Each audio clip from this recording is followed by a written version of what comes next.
And the latest news just coming in on the big story that we're tracking today. Sources say that the Delhi police is in touch with organizers to discourage members of parliament to stage a march. Section 144 has already been imposed, so there will be no exemption that can be made to the section 144 that is imposed in and around parliament at the time when parliament is in session. The Delhi police is all set to put up barriers, deploy water cannons outside parliament. Members of parliament are being requested to go in their own cars for the president's appointment and not to carry out any kind of protest march. The police is likely to initiate action in case of violation of rules. Headlines today's Atir Khan joins me with the latest. Atir, after we saw water cannons being deployed yesterday during that protest march against the land bill, today as members of parliament all set to march from the parliament to the Rashtrapati Bhavan, the Delhi police clearly issuing directives against such a march. Will the MPs fall in line?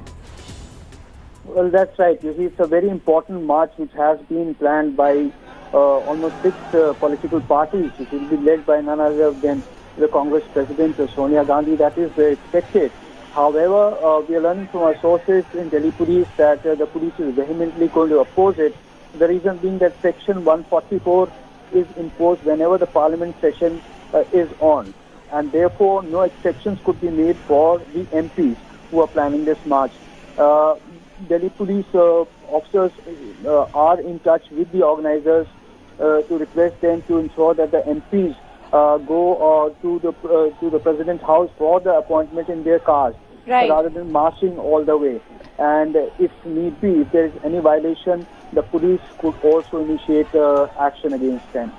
All right, the Delhi police there issuing a clear directive to all members of parliament, urging them to reach the president's estate in their own vehicles.